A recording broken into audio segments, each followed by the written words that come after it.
take care of attendance? Because I acknowledge her. No, Okay, you go we ahead. should probably call a roll. It helps me make sure I get the minutes right anyway. Understood. Town of Ashland, Mr. Chambers. Chesterfield County, Chair Davy. Here. Chesterfield County, Mr. Petrosky. Here. Chesterfield County, Ms. Schneider. Here. Goochland County, Mr. Crosby. Here. Hanover County, Mr. Ledbetter. Mr. Waddell. Henrico County, Mr. Bast. New Kent County, Reverend Hathaway. Here. And City of Richmond, Mr. George. Thank you. Good, thanks. I just was sort of thinking this morning, and I want to sort of keep this in mind sort of in every time that we get together. Having worked in sort of the strategic plan, having identified the need for this organization to continue to have outreach. I think the way I try to describe it is, you sort of wish you started your outreach, 5 or 6 or 7 or 8 years ago, which means you have to be doing something to sort of continue to build your network and grow the brand of the organization pretty much every day as a drumbeat. So for me, the 2 words that always come to mind is our responsibility both to support staff on their outreach efforts, but it's also our responsibility to sort of support staff amongst our other colleagues from an in-reach perspective.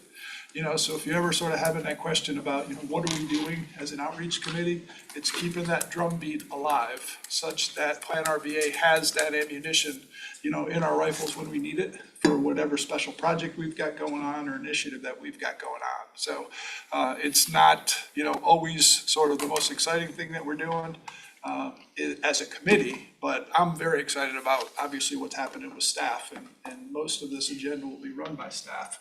But I want us all to remember our responsibility is to amplify their needs and communicate it to our colleagues as best as we can. Mr. Bass, welcome aboard. Thank you. Yeah, thanks for joining us today. I'm gonna turn the agenda over to you. Okay, sounds good. Should we do meeting minutes? Well, we can't. Oh, well, I Actually, guess we we can't. can't, We yeah, don't have a actually. quorum. So they're included there, and we'll just continue to keep that rolling. Thank you, sorry for that. Brain's not firing on all cylinders this morning evidently. But anyway, first item on the agenda from staff is our outreach recap. We've included in your packet the commissioner and locality engagement summary, just to be able to, that's a new thing that we started a couple of meetings ago, just to be able to kind of do a recap so that you can see where we've been from a look back. And my hope is that it will just sort of stimulate some ideas or suggestions about where we should go in the future, just very much in line with the introductory remarks from Chairman Davey.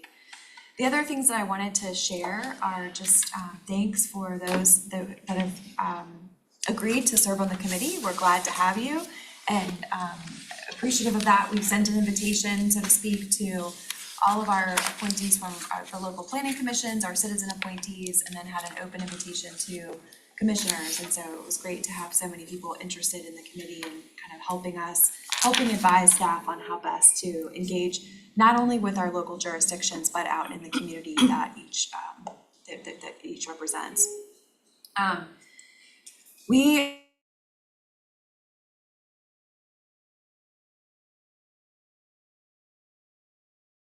I think after the September 12th executive committee meeting, but one of the things that Chair McGraw has asked me to do this year is put together a brief survey for our localities to get a sense of satisfaction with our service to the member jurisdiction. So it's a 6 or 7 questionnaire, not intended to be a heavy burdensome load, but we'll be reviewing that draft questionnaire with the executive committee on the 12th. And then I'll get instructions from them about sending it out, but I suspect it will go to all commission members as well as the key staff members that we work with in each of the 9 jurisdictions. And the idea is that we would put that out kind of as a pulse survey, just to get that kind of snapshot feedback early in this fiscal year, this kind of first quarter-ish, and then again in the last quarter of the fiscal year, just to kind of see whether we're on target. Hi, good morning. Good morning. Great to have you. I think we've got a packet up here if you want to just grab. Yeah, and your name tag's there too, but Thanks for coming this morning. yeah, thanks for being here. Come on down. Sorry. It's all right. Yeah, you can sit wherever you like. It's really okay. But in addition to that, I just thought it would be helpful to let you know that our staff host a number of what we call roundtable meetings with local government staff members from across the region. So Janice, correct me if I'm wrong, is Friday a meeting day for the clerks? I think I saw on the calendar. I have put a hold on it. We're waiting for the Waiting for results of the dates, Google yeah. poll. It'll be one of the next 3 Fridays. So one of the things that Janice instituted last fiscal year that's been really exciting is just creating time and space on the calendar, here, physical space for the clerks and the legislative liaisons from each of the jurisdictions to be able to get to know each other. It was remarkable to me when we hosted one of those meetings that people were saying, oh my gosh, I've been emailing with you for forever and now I know what you look like, you know, and so it was just really great to be able to help build that connection. Janice went through on the first meeting, I guess in the first and second meeting, an overview of PlanRVA and kind of the acronyms and how it all kind of fits together. And the feedback we got was just really positive that folks felt a lot more clear on who this person is that emails them all the time and why and what we're looking for. And so that we look forward to continuing just to be able to bring that group together. Similarly, Barbara Jaycox on our team, regularly convenes our planning directors and our economic development directors, particularly on the economic development side, the economic developers from the smaller jurisdictions that don't have that convening outlet through GRP. So the city and Henrico and Chesterfield don't, I mean, they're invited, but they're not the target audience. It's really for our small and rural economic development professionals to be able to just have time on the calendar to share, talk shop, you know, just update and share with one another. Similarly for the planning directors or their key staff, that's an online jurisdiction invitation that we do. And I think we're getting that set up for this fiscal year to happen about every 5 to 6 weeks. Every month feels a little too often, every 2 months feels a little too spread apart, so she's working on getting that schedule lined up. We also do the same thing with our CAOs and administrators. We get our public information officers and communicators together on a fairly regular basis. And all of those gatherings are intended to really be a way to be able to promote networking among people who have similar responsibilities across the jurisdictions. But also, it's a great way, as you can imagine, for us to get ideas and suggestions for how we can improve what we're doing in service to localities here. So just thought I'd kind of run that through as we're getting that started. The last thing I wanted to update you on this section is that we have, well, I don't know if I guess I haven't signed the agreement yet, but we have finalized the selection process for our on-call services program. So this was a topic that we discussed last fiscal year. We kicked off an RFP process to solicit proposals from planning, engineering, non-professional services teams that could help us with different planning activities that the commission would have. We also took care to incorporate language for cooperative procurement so that jurisdictions can piggyback on those contracts. And so Barbara Jaycox has been leading that effort.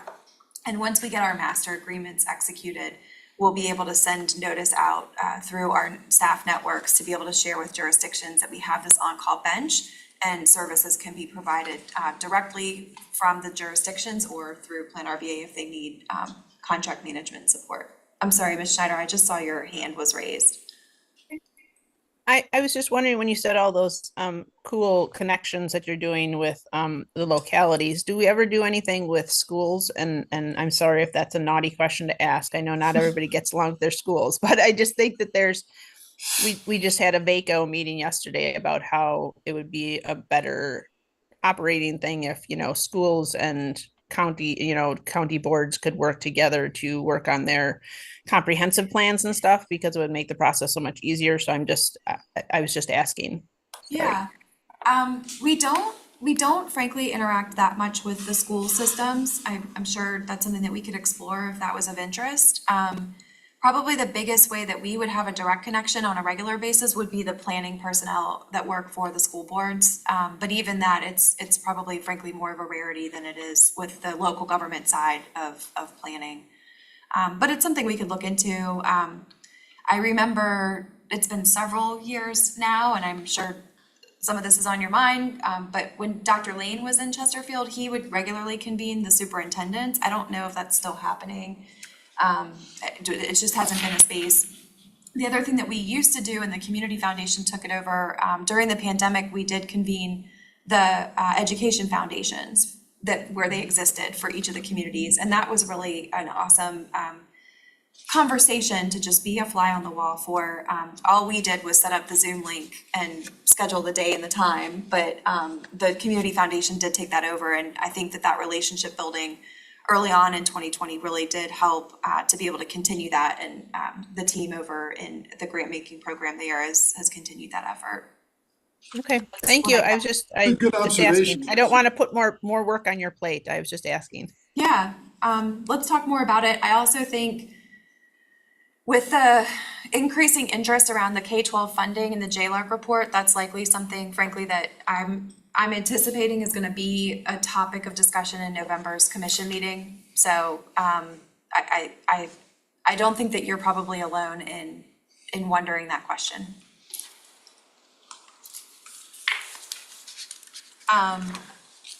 So that's kind of my report on the sort of what's going on related to, some of the more service that we do around commissioner locality engagement. When you Thus far. convene people and you bring them here, what's the reaction of people, especially newer people coming in that weren't involved in the move here and stuff like that? People like the space? Do they comment about the space? I feel like everybody is really complimentary of the space, especially if they knew where we came from. But even, it's an impressive room. So I think, and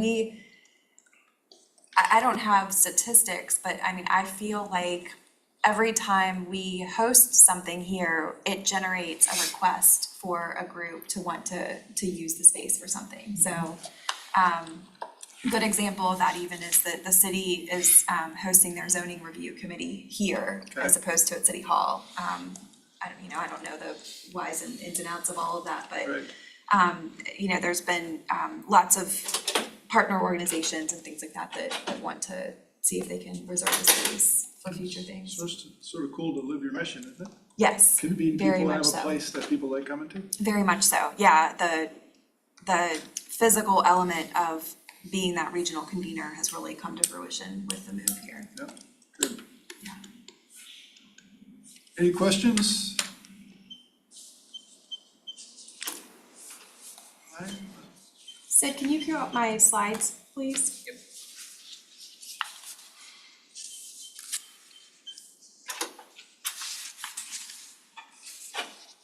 So I just wanted to kind of walk through, hopefully as a tee up, I'm not gonna go through these slides in too much detail because it's things that you have seen before and heard before over the last couple of board meetings, but just to sort of refresh everybody, the fiscal 2025 work program was approved at our June annual meeting. You can go to the next slide, Sid, thank you. And really the highlights of that are included, that the work program included these 5 key imperatives. And so it was coalesce our regional strategic plan, support member jurisdictions through planning assistance, serve as the regional data hub, be the region's convener, and ensure compliance and agency sustainability. The executive committee, again, at the September 12th meeting, have asked me to put in front of them the goals for me for the upcoming fiscal year, and they ladder right into these 5 key imperatives. And so we'll be reviewing them, and then that'll basically serve as the basis for performance evaluation for me in the coming, in this fiscal year. Next slide. So one of the things that we really are focused on right now as a staff is this first goal area of coalescing the regional strategic plan.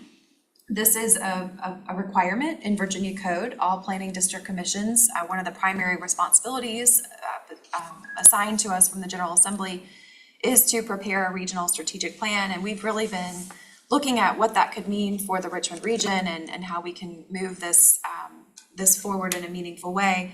And really what we've come up with is not super complicated, but is developing a high-level vision statement, if you will, that then gives direction and vision and support to the core planning efforts that we undertake on a regular basis. So in other words, really creating relationship between the long-range transportation plan and the hazard mitigation plan and the comprehensive economic development strategy and the regional housing plan and the regional tourism plan. Some of these plans are documents that are actually developed by others, and others are ones that we lead in-house. And so really being able to kind of coalesce those existing regional planning efforts into sort of one strategic vision that says we are actually rowing in the same direction. And so That's been a big work effort so far this fiscal year, and we'll be continuing with that and weaving into upcoming commission board meeting discussions, how that coalescence is going and how we need the leadership from the region to help us make sure that the vision is being cast appropriately for what you see in the long-range needs of the region. So simultaneous to that kind of like big picture view, on the next slide, we've got a highlight of the plans and studies that we're kicking off this fiscal year. So there's sort of a lot going on at a couple different levels. And one of the things that Holly is doing a phenomenal job with is trying to make sense of all that and how we talk about that to community. And how do we engage stakeholders in a meaningful way to make sure that we're getting input on each of these planning activities, but also, as you can imagine, if we have to go to the community, I don't know what this is, 11 times on all these 11 different topics, and that's just what our agency's doing, you can imagine the fatigue that will occur. And so we're looking at ways that we can kind of overlap our planning efforts and be a little bit more thoughtful and intentional and comprehensive in how we outreach. And that's one of the things I think we want to engage this committee in, is how do we start to, you know, if from a regional planning perspective, we believe that these are interconnected, how do we start to convey that in the community and make sure that when we're asking for input, it's coming in a way that we can feed into these different planning products. And then I think the other kind of, I'm repeating some of what Tim said. I feel like we're regularly kind of synced up in that regard, but in addition to asking for your help and guidance to think about how to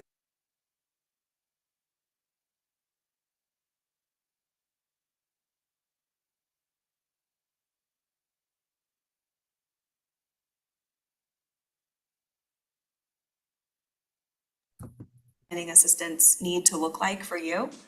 And, you know, how do we sort of keep our eye on the ball as far as not getting sort of so swept up in the work that we're not thinking about the big picture of, you know, are all these planning efforts actually moving the region forward in the direction that we want to see through our data and indicators?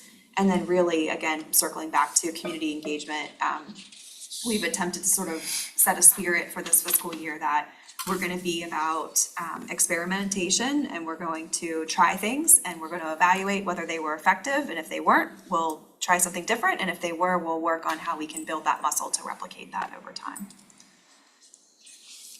So I'll pause there, any kind of just sort of thoughts or reactions. Again, this isn't new content, you've seen it probably now 3 or 4 times, but just sort of wanted to kick off the new fiscal year reminding of how that ties into the work program.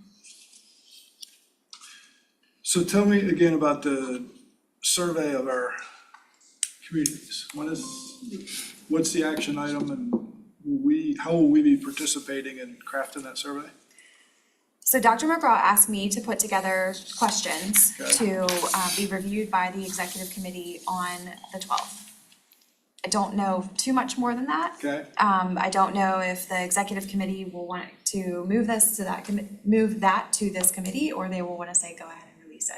I don't know the. So that might be a thought for you guys to think about. What would be the questions that we would hope each of the jurisdictions would be asked? So we could sort of get answers that we could sort of look at through our lens. You know, I sort of think about, you know, one of the interesting things is your brand is such a magical thing, and everybody's brand is the pendulum is always swinging. Your brand never sort of stays the same. And obviously you always sort of hope your brand's getting better, but that's impossible. But your brand also isn't what you say about yourself, it's what other people say about you. So to some degree, I don't know how you would frame that into a question, but I would be fascinated to see what each of the 9 jurisdictions perceive our brand. I will send you the questions that I put together for the committee, to send it out to this committee, and I would welcome your feedback that I can sort of feed into that discussion with the executive committee. Because I want to customize it so the questions are relevant and they're the questions that you would want to be asked of the county. I mean, that might be an interesting way for us to tweak that a little bit. Absolutely. So Hillary's got a different opinion about sort of, it's an awareness thing, making sure people are aware what's going on, and then an opinion about it. But if you're not aware about it, your opinion is zero. So What other questions? Go ahead. So, maybe a question or a thought on the all of the different planning products. Martha and I are talking about sort of like trying to figure out how to convey the interconnectedness of the planning products, and obviously like can't go to the same communities, 11 million times. Hey, here's another survey, and a lot of the communities, it's like, you guys know from all kinds of planning processes, you wanna check the box of all of your different like constituency groups, and so you end up going to the like same, environmental justice community, asking the same type of questions, right? And so it just becomes pretty burdensome. So I really appreciate the fact that we need to bring some thoughtfulness to how we do this. And B, I think it also has to include those communities in figuring that out. And so I just wanna if we haven't already thought about that, like put a flag down that asking the people who we are is like yet another thing, like a yaft for them. But like, how can we make this easier for you? Rather than sort of us like top down thinking, how can we pull this all together? I think a really, really important question is to go to the communities that we want to be answering these surveys and participating in these planning processes and saying, look, we got a lot to do. And we really need your input and value your input. And I think that you want to give us that input, but we don't want to be burdensome. We don't want you to roll your eyes when we knock on your door.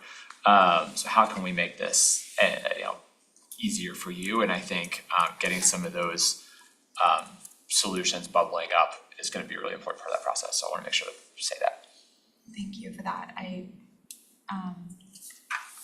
Yes, and I think that's the most important reminder that almost has to be repeated every single time, right? Mm-hmm. We can't assume that we know what the answers are. So this list, are we the authors of all of these?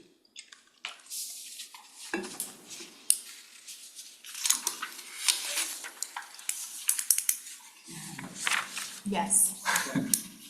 See her smile. She's like, yep, yeah, that the answer's going to be yes. Jessica, go ahead.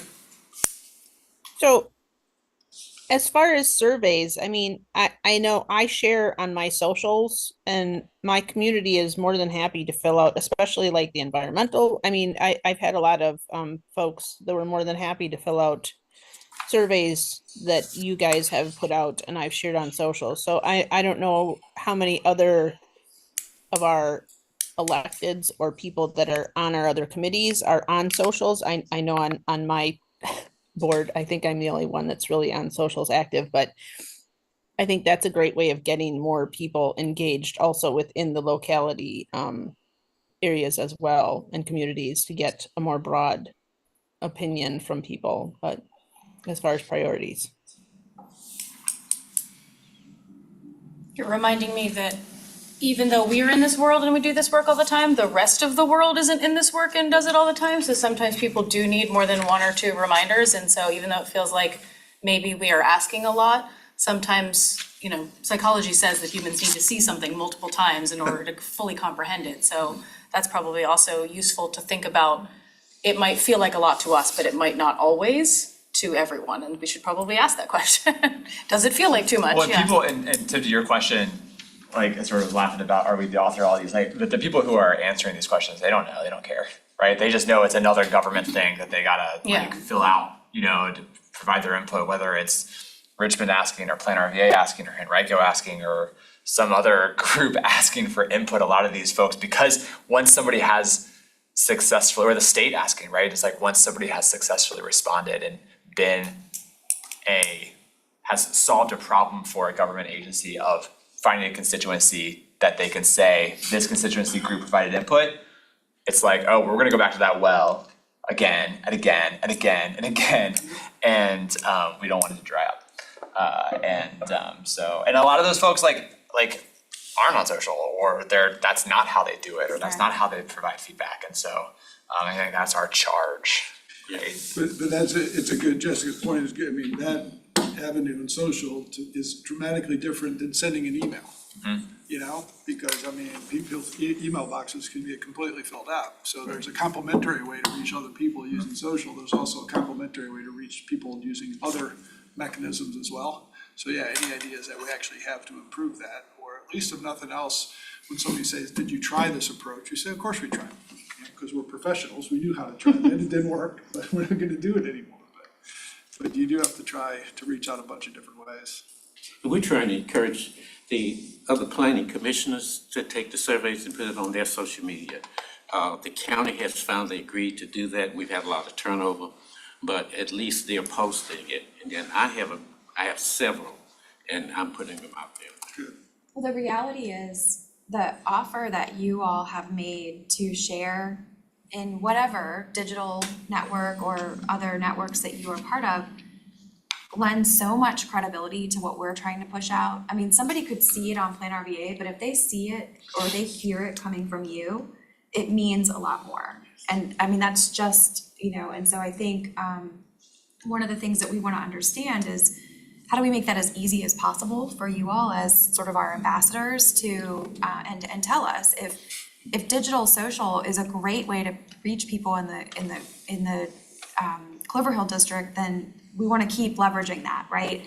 If there's a different way to reach people in Goochland County, in the community that you represent on the planning commission, then that, like, how do we start to do that in a way that, is comfortable for you as ambassadors, but also, I mean, I only live in one neighborhood.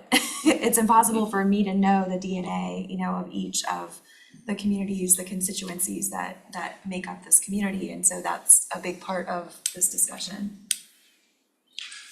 Do each of these, are surveys for all of these, are surveys the only way that we're getting input into these studies? Almost never. Okay, how else? I think it depends on the plan, and I don't know what they are for all of them yet, and some of them haven't been built yet, but Right. in my mind, you have to have all of the angles, right? So there Yeah. needs to be some sort of community leadership angle. So we have connected with a nonprofit or a religious group or a leader in the community who is helping to share or convening a group of people with us. It's a digital survey, it's a paper survey sometimes, so we have some physical events that we're going to that we might bring the paper version of it because someone will fill it out right then. I would love for us to get creative beyond just public meetings and surveys, so, and this has always been my goal, is like, what can we do that's fun and engaging, and so I have some ideas for that. If you wanna do some homework, look into what the city of Williamsburg did with their future festivals. I'm very inspired by what they did, which was basically turning public input into fun. And so I absolutely would love to try to do that for our long-range transportation plan, but that's not fully formed yet, so just tinker with that if you will. But yes, Chris, to your point, that it should be all of those things. Cool. And if you've got, like Martha said, if there are things that work in your neighborhood or your region, we wanna know about like that. And sometimes we find that out by trying, and sometimes we find it out by saying, oh, well, New Kent County told us last time that this worked well here, so let's try that there. I mean, one of the surveys was on transportation, and I felt like everybody in New Kent should do that, And so we've tried to push that in a lot of different formats. And I think the reality is that the priority, the chatter, I think, we can and should expect to see that if there's a hot topic in one of our localities, that might get almost like percentage-wise a higher burst of participation on that survey. And then if something else isn't, and I think that that's like, okay, I think that helps us to also sort of understand, what's top of mind for residents in your respective communities. And, we know that a little bit anecdotally because you all are in community and you talk about it here, but there are things like that I think we're trying to get a little bit better at understanding and knowing so that we can manage expectations, but also make sure that our outreach efforts are matched to where the energy is in the community. So that sort of reminds me a little bit is sometimes you have an iconic project that basically is what sort of defines sort of who you are and what you're doing. it might be interesting is if you do get some traction on one of the studies or one of the projects, and remind everybody that, you know, you were happy with what we did on the transportation plan. Well, we've got a regional economic development strategy, we still sort of need your help. Yeah. You know, that was a Connect nice the way to sort of connect the dots. I mean, for Yeah. me, I never talk about sort of what we do for a living as far as services, but I absolutely tell them we're building the world's largest toy manufacturing facility for Lego, because it's that iconic thing to talk about. You know, Yeah. we're helping build the CoStar building downtown, you know, we build Wegmans in Hanover County, you know, all those different things. It's examples Yeah. that sort of define your success. Yeah. So it's harder with a planning document. Sure. Than it is with Yeah, but I a toy think, manufacturing facility, but I think another dimension of that is, we're getting better internally about stacking even this list up and coordinating. And so if there is a lot of energy in a community around rural transit, it doesn't mean that we can't also slip in some conversations about some of the other things that are coming down the line. Yeah. And kind of to your point, say, you know, hey, you were really excited about this, you know, here's 3 other things that are separate but related. And so what's the best way to, you know, kind of keep the conversation going? And also, you know, once we've done the survey, what are the results of it? And being able to put that out Yeah. in just some small capsule. I do think you're right. I think the conversation among people, and we've been doing more and more connecting with organizations and people in those organizations that do community engagement. That feedback loop is a big part of what's been missing. So people put time and energy into coming to something or filling out something or showing up and talking about something, and then they don't get the follow-up on what happened with my, you know, generous input. Which So- maybe we could use some of this committee for that as well, is that instead of only, because we're gonna offer you some things to go ask about, but then maybe the next time we reconvene you, it's here are the things we did with that last, and it might not be that quickly, but something you can take back to your communities and say, hey, here's what I learned as a part of my role, because again, they trust you in your places, and so we could do a better job of that. I think related to that, something that I could imagine it could be useful for this committee and then, and also even for, you know, the commission as a whole, is not just the results of that type of outreach, but seeing data on who provided feedback, because I think that would help us identify where are the gaps. And then we can figure out, we may be able to plug those gaps, right? And so I think that would help folks brainstorm, oh, look, like we are obviously missing this segment of the population. Like, I know how to get in there. And that might be a way to sort of try and like direct our participation in a way towards making sure we're filling some of those gaps, and not just a quantity thing, but making sure we're checking the boxes. The annual report, we should put that in front of this committee. I'm just thinking about that, You mean, the public engagement. once we've decided how we want to outline it? We've had some discussion about, you know, how deep do we go in an annual report, right? Because we want to give people the highlights. I think we know where the gaps are, like, to be honest, I don't think we need to look at the data again, like, even just from some of the data, which we'll talk about in a minute, we get about the climate action plan, like, we know where the gaps are. They're often the same gaps that they often are. They're not always the same for every plan, but I think it's, That'd be interesting too, why is it different for some plans than for others, right? Like this plan, you know, this process, we actually, you know, we over-indexed here where we usually are under-indexed. Why? Yeah. I think that would be interesting. yeah. these are sort of my favorite kind of conversations. We're sort of, it's strategy, it's not tactics. Obviously, staff is already working on all the tactics, and they sort of need us to strategize and sort of improve our results, so. So I think this is a good segue to Holly. I asked her to be prepared to talk with you all today about some lessons learned. So I think you mentioned, you know, we've got some activity that has been exciting around the climate pollution reduction plan. And we are trying to sort of take those lessons learned to how do we improve, replicate, you know, which pieces of that translate over to some of the other things. So I don't know how you wanna sort Yeah. of open up with. So, as a framing, the climate action, comprehensive climate action plan that's on this FY '25 highlights. We also call it CPRG because it's called the Climate Pollution Reduction Grant. This is the EPA, the Environmental Protection Agency grant that we got last year, 2 years ago, last year. And it's for us to try to come up with a plan for regional comprehensive indicators about how to reduce greenhouse gas. So it's bigger than actually the Richmond MSA, it actually goes a little bit further. It goes down into Petersburg, the Crater District, and also a little further east.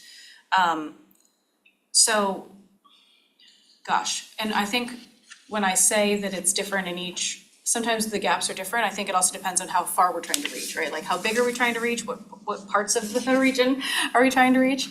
As far as kind of numerical response goes, I feel like there was a lot of good survey response. If you go to page 5 that has the public engagement activities, I've kind of outlined some of the major engagement activities we did for the pollution reduction grant. And so we had 2 surveys because there were 2 phases of this grant. So we completed the first phase in January through March of this year, and then we went into phase 2, which was basically April to fall. So we're finishing it up. So it's not done yet, so I don't have any final things for you, but and 908 people fill out that survey.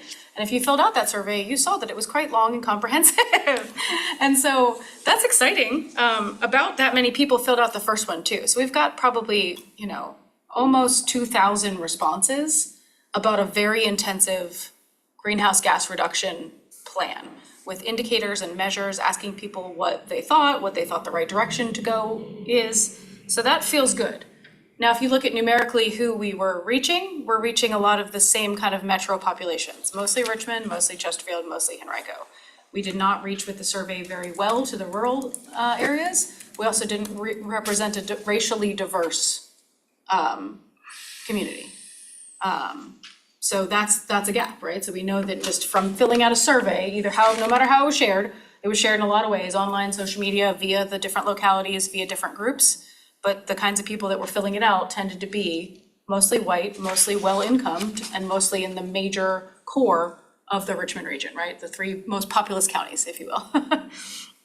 So we knew that would probably happen, and so how we combated that was with some more physical, in-person, and community-based focus groups. So the 2 sets of kind of in-person engagements were, let's do sessions specific to these different sectors of the economy, buildings, transportation, energy. These are the sectors that there are some measures being developed around. So we said, let's get the people who really know this and are nerdy about this, who will do some brainstorming with us. And those were both in-person and virtual. We had 2 for the ones that had a lot of energy around them. The energy was one of them and transportation was another. And these were small, these were probably not more than 20 at any of them, intentionally to have deeper conversations. And a lot of the people that we saw were people who might have already been connected to us, sometimes from other things, which is lovely. So this is where I'm starting to see people are coming at us from transportation. They came to our transportation forum in March, and then we told them, hey, this climate thing is coming, and then they showed up to one of these climate things. So they are related, and I think we are doing a little better of a job of connecting them because people are starting to go, oh, PlanRVA is where we come to get some comprehensive information about what the whole region is doing, which feels very exciting. And then the second set of engagements we did were specifically to target some of the gaps we noticed in the survey, but also the areas that the grant was asking us to target, which are LIDAC, low income and disadvantaged communities. And so the way we did that was through nonprofit and community-based organizations who were either working in or touching these communities, right? Because again, with a staff as size we are, we can't possibly talk to every human in every community across the whole region. So we tried to reach out to leaders, nonprofit groups, and then the list of groups here are the kind of big categories. Sometimes at one of those sessions that was multiple nonprofit groups represented. And those are just finishing up now. And so I would say that the learning that came out of those is something that is a little bit surprising and perplexing to me, is that we hired a community engagement consultant to help us with this, to just get the kind of boots on the ground and a little bit of strategizing on this. Their input was that gathering the community-based groups didn't always bring us the humans who lived in those communities. And that was a little bit disheartening, if I'm honest with you, because that would have been my best strategy, was to say, let's talk to the people who convene these people. But that didn't mean that the people showed up. And so that means that we're probably missing a layer of connection between our relationship with that nonprofit or community group, which I think is strong and good, but then the people understanding why they should care about it. And that's always going to be true, I think, with any issue you care about. But I think for me, that was a little bit frustrating that those were not more well attended. We had decent attendance, I think. But a learning that I felt was good that came out of what felt like a fail was we actually convened a group at Bermuda Estates, which is one of the project homes, I don't know, if newly converted kind of mobile home community, if you will, that they've done some great work with kind of turning that community in Chester of primarily Latino residents into higher quality mobile home experience, if you will. And I say that as somebody who grew up in a trailer, so I understand that. And we had a good nonprofit connection there, and then no one came. Turns out we did it on the night where they had clown night at the neighborhood. And so my learning from that is do a little bit of better intel to find out what else is happening in the night you schedule. But we made a great relationship with the translator that our consultant actually hired to be there in case needed, because she didn't know anything about PlanRVA. And she was like, oh my gosh, this is so exciting. I love that this is all happening. Please keep me in mind. So we potentially built a relationship with a translator who, we were paying her to be there, but the fact that she was that interested outside of just her job of translation. The second was that Project Homes got to learn a little bit more about us because they knew us from kind of our housing work. They referenced some staff who were doing work with us in housing, but didn't realize that we were also working on this environmental plan. So it was happy successes in kind of convening, even though we didn't produce the bodies of humans we went there to go. And so it's sometimes helpful to realize that this can still be good learning, even though we didn't actually produce the humans that we were trying to talk to at this session. So this is still kind of finishing up, but we are winding down the engagement there. The other thing I will say is a positive that came out of that is that people were looking up and paying attention, like Henrico County was suddenly, hey, oh wait, what's this you're talking about? And it was a good reminder that we need to probably do a better job of hitting our localities more times and reminding them, because they're busy doing their own work, that hey, this is our work and you're a part of it. Because Henrico really stepped up at the end with, hey, what else can we do? What can we help with? How can we spread the word? And so it's been really lovely to see people look up and say, ooh, that seems exciting. I want to be a part of that. Question, Yeah. was Chesterfield informed that you guys were doing that at Bermuda Estates, that we could have maybe engaged the community more with that? I'm just asking. I'm trying to I think. did not know about that. So yes, at the beginning, but they might not have been informed about that specific session because that was the work the engagement consultants were doing. We identified areas and they went out and found the connections and tried to book things. So it's possible that no, they might not have known about that particular session. Yeah, I'd be happy to, again, connect with our comms, just to get it out on our county socials as well. If we've got other events, so just please let me know. Yeah. If there are events like that that need to be pushed out into the community, our comms folks can do a good job on those, or like maybe do a TikTok or something. We've got a new comms person that's very active, Okay. so. Exciting, thank you. Yeah. Holly, I really like how you were talking about the learning from, you have these things, you set a table and you're gonna get the professionals come, right? And like there's value in that, right? Like I've spent my career going to tables like that. But it does speak to, I think, the important difference of setting your own table versus going to a table that's already been set, Yep. right? And so it's like, just another sort of, I think, good reminder that's worth repeating all the time, which is for these types of things, like identifying for those nonprofits that we have relationships with, what things are happening that we can just go to. Yes. Right? Yes. Like give us 30 minutes on your agenda. Yes. That's where we get the. Well, and we were trying to do that as a part of that process. And we're still doing that, but yes. Yeah, that's always the Yeah. And this is perhaps where you all can help us Right. with some of these things, is like, hey, could you go and talk for 20 minutes sure. at this thing about a magical Sure. thing that you're involved with? Because I think some of that is reach, which would help. That reminds me of what I try to remind our engineers when I talk about network building. Sometimes you have to go to their event when you're not on the agenda too. You have to go there when they're talking about what's important to them. You have to care about that too. Otherwise, why would they ask you to come talk a about good what's point. important to you? Yeah.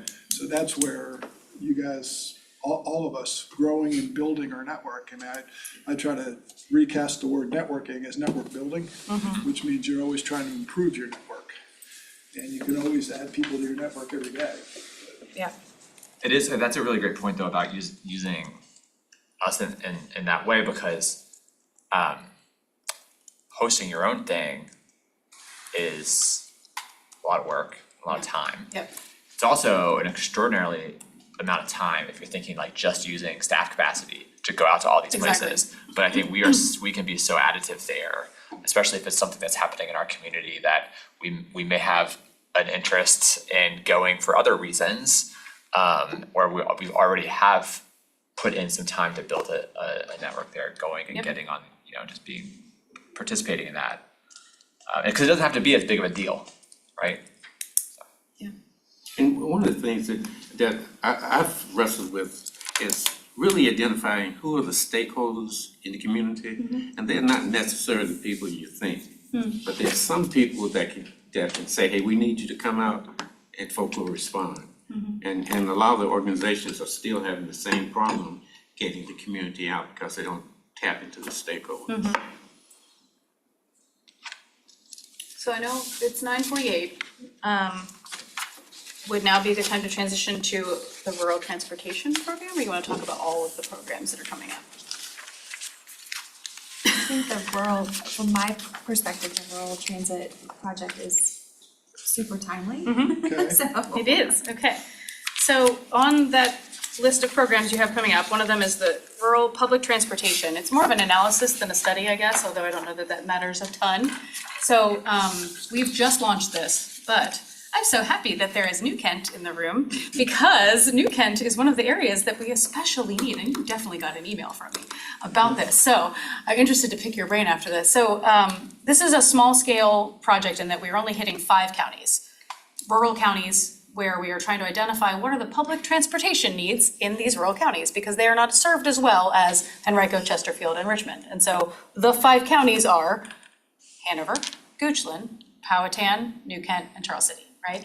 So what we're trying to do in the next 2 months is identify what exists from the transportation side, which is not me, identifying all the things that exist already and what is there and what are the opportunities, but then from a public engagement standpoint, talking to these regions and saying, what do your people need, what do you need, what would you like, what are the barriers, right? Basic stuff, simple, what do you want, what is keeping you from getting it?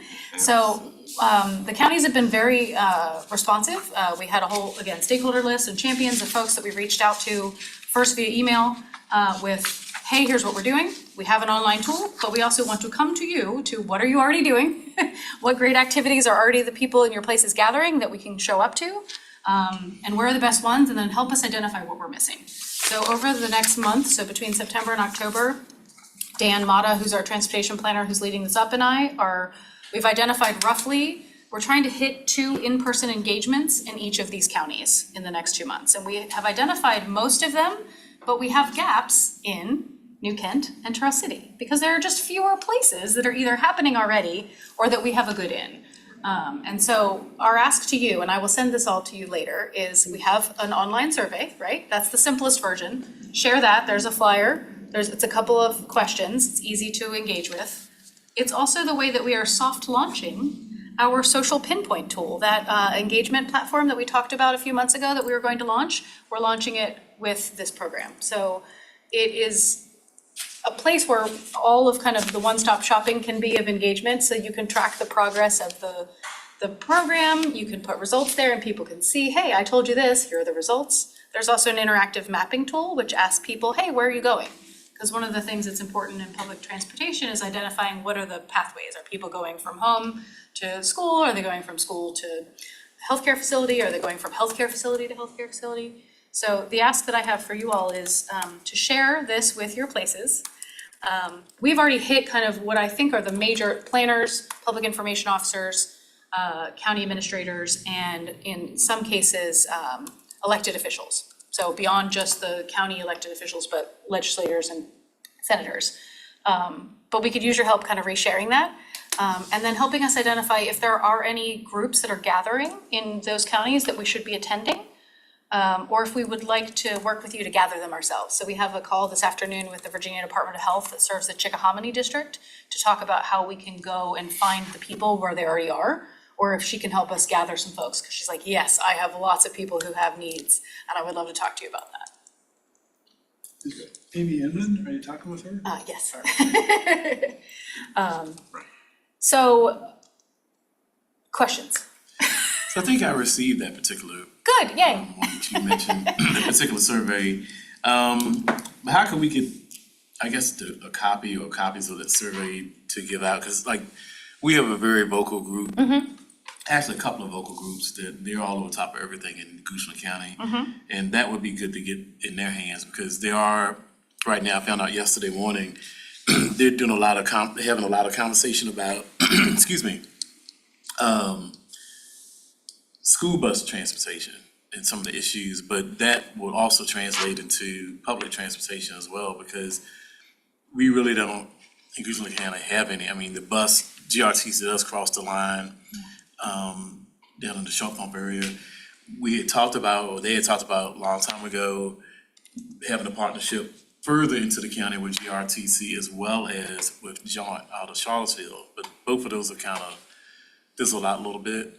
But there's still a lot of people who are talking about it or have some interest in it. So if I could get that information, so I could maybe go to those Yeah. vocal groups and get it to them, Yeah. that'd be great. So the survey is on the platform, Okay. so it's just, I think it's like 6 questions, you just fill it out right then. If you have a need for a physical copy of that for some reason, we could talk about that. I just wanna make sure that we're giving it to you in a way that's easy for us to get that data back, right? Like I don't want just a bunch of pieces of paper without a good way to analyze it.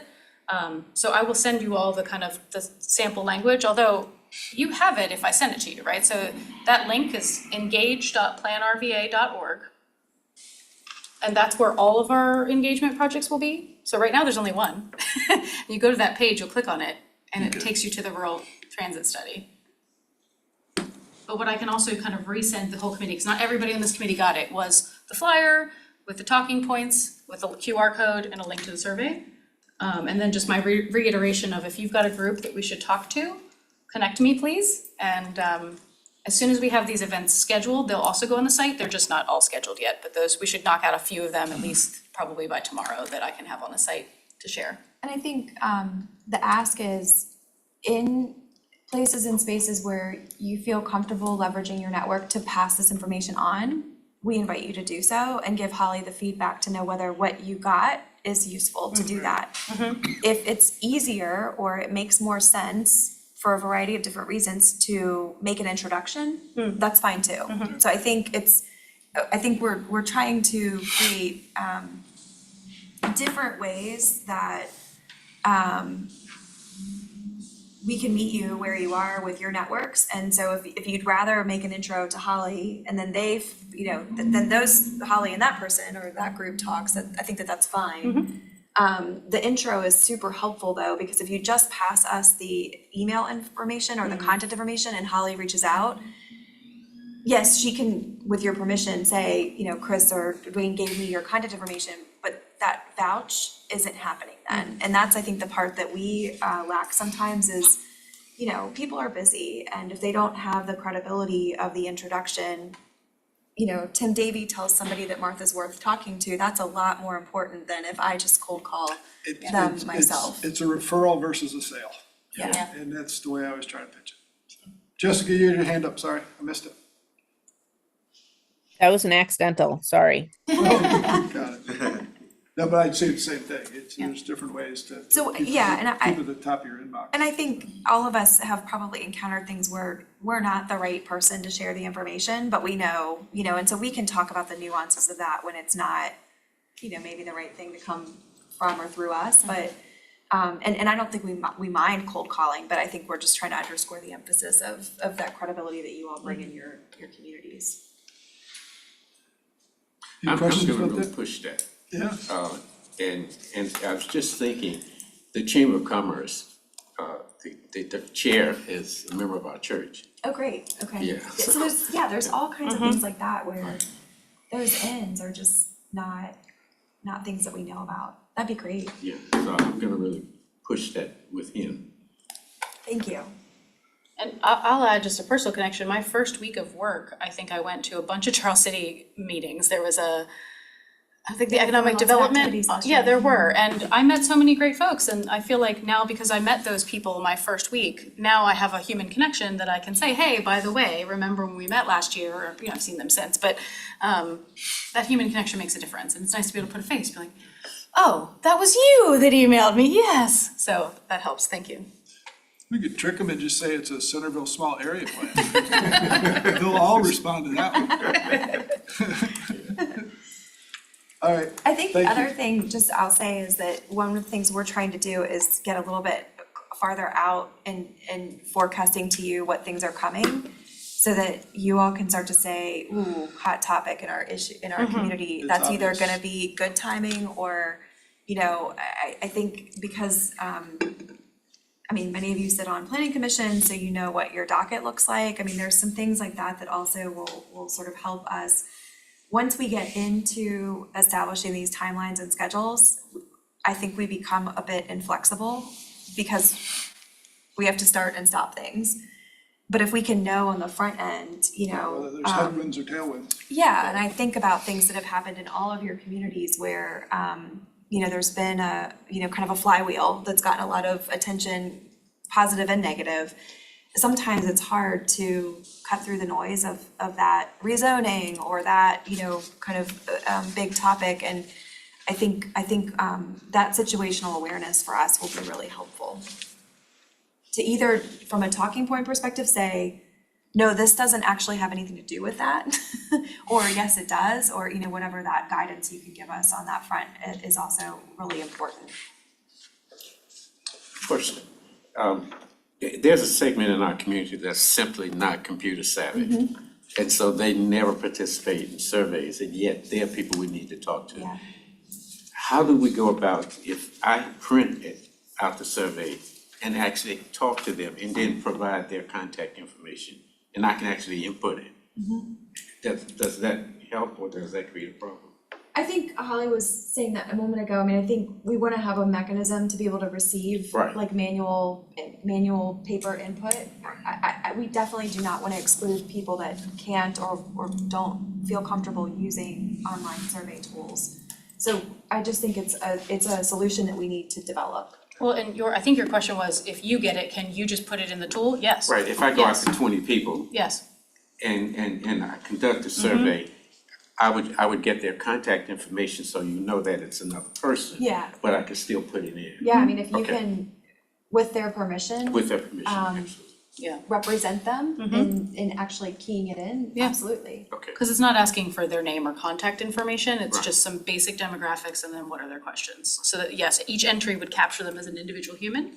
So if you wanted to do that entry yourself, absolutely you could. okay, absolutely. But I would love to think about, is there another way, if you don't have the time or you don't have the wherewithal to do that, how we might be able to Is there a get that resource we could easily get? back, yeah. Let me think on that and send that back, but yes. Any other questions on that? We go on the upcoming events, is that what's next? I think so, yeah. Yep.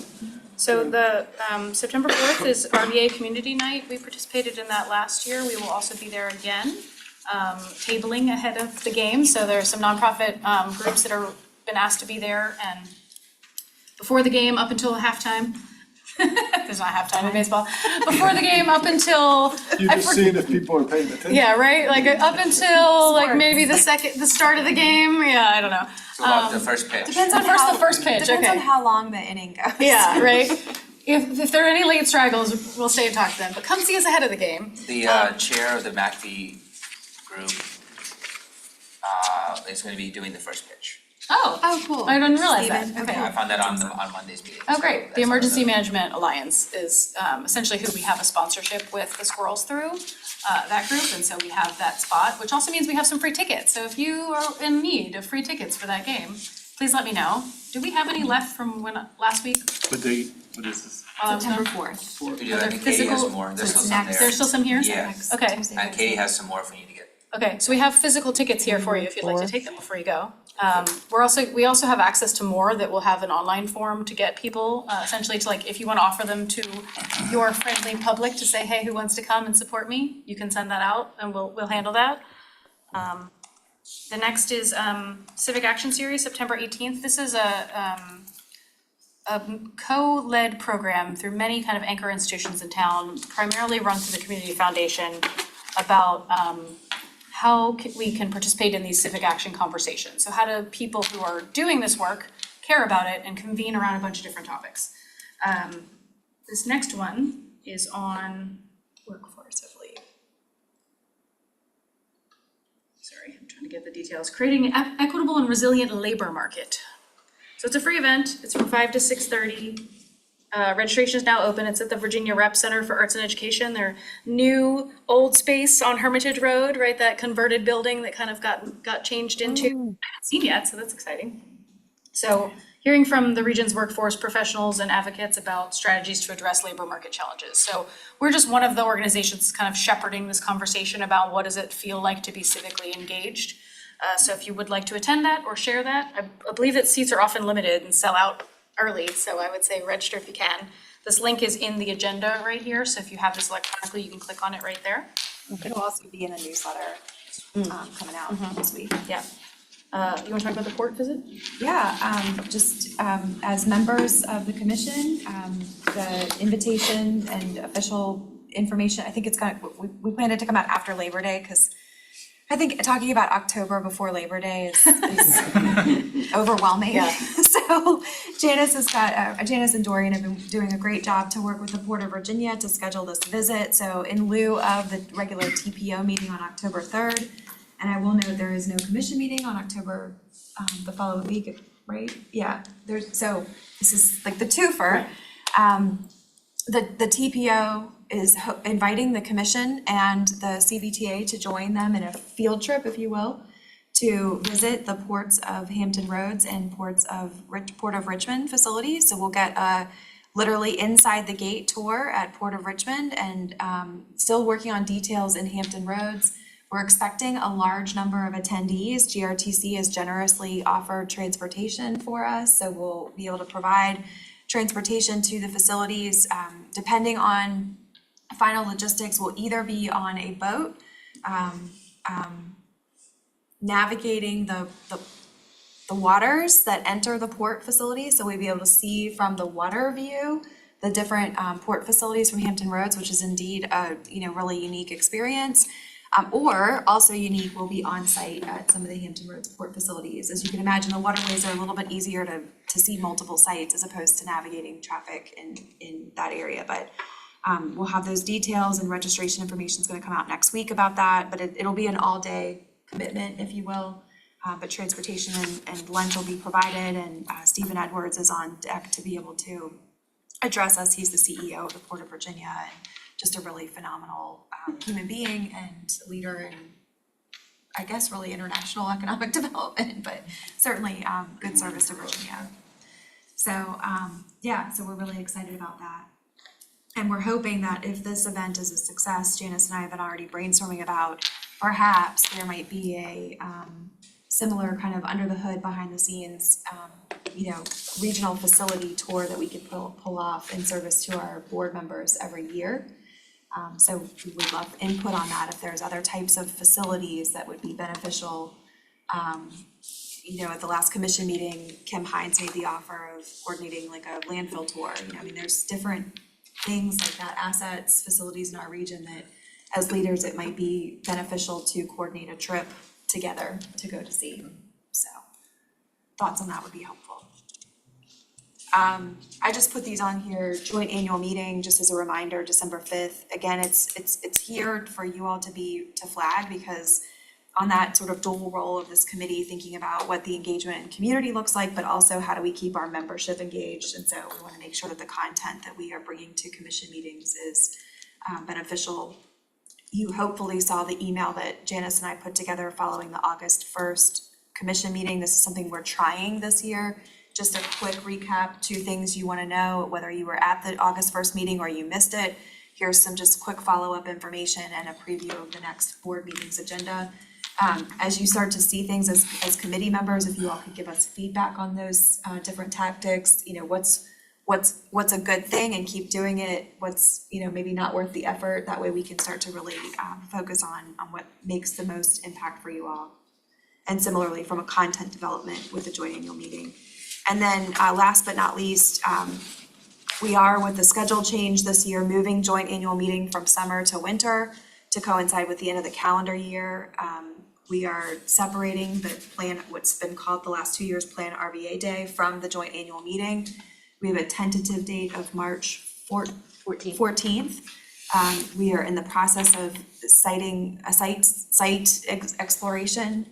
And so we've got, I don't know, a handful of 12, 15 different locations that we've identified that we think could be good prospective spots.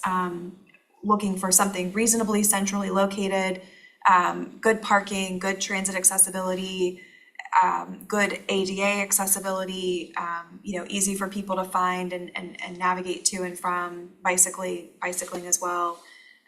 It has kind of the space requirement, meets the space requirements that we have. So if you are super curious about that list, I can share that with you and would welcome any feedback as we're going through that exploration. Our hope is to have the location nailed down before this committee meets again.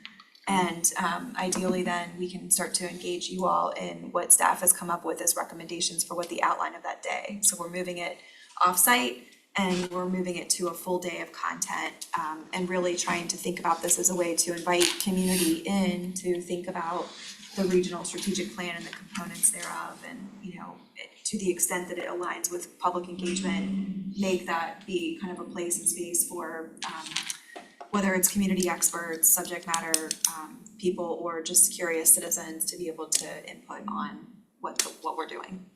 So. And our next date is scheduled right now for October 10th, Yes. right? Yes, For and so this that is committee in meeting. lieu of the regular commission Right. meeting. We tried to, where we could, slot you all in so that it's not another slot on your calendar. Got it. Have we reached quorum and do we need to vote I on was just gonna minutes? ask the same thing, we're still short, aren't we? We're still short. Okay. Yeah, so. Okay. Just go around the horn, see if you have any comments. Jessica, start with you.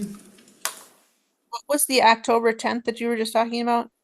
This committee, And so we are having this meeting, but the other two that are going to be combined for the port, right? The TPO and the commission? Yeah, So October 3rd, there will be no TPO regular meeting. It'll be Yep. and then the 10th, there will be no commission meeting. Instead of the commission meeting, this committee is meeting. got it. Okay. As long as Trying it gets to- onto my calendar, it'll be fine. Frank, how about you, anything? I'll make my closing comment just to note that March 14th is going to be Pi Day. You're right. Oh my gosh. Are you gonna bring pie? Well, I'll actually be out of town that week, unfortunately. Oh, speaking for the geeks. Thank you for reminding me of that. We actually celebrate Pi Day here as a staff, so I will remember that. I think we should have a pie contest. That's a great idea. ooh. Okay. Larry, anything? I'm good, thank you. Anything else? Anything else? You said September the 4th, squirrels game, okay, Yeah. that's Wednesday, I think. Yes, Yeah, we have physical tickets here. If you would like to take some, please do. And come by and say hi. All right, thank you, everybody. Thanks for your time. Well done, everybody. Thank you.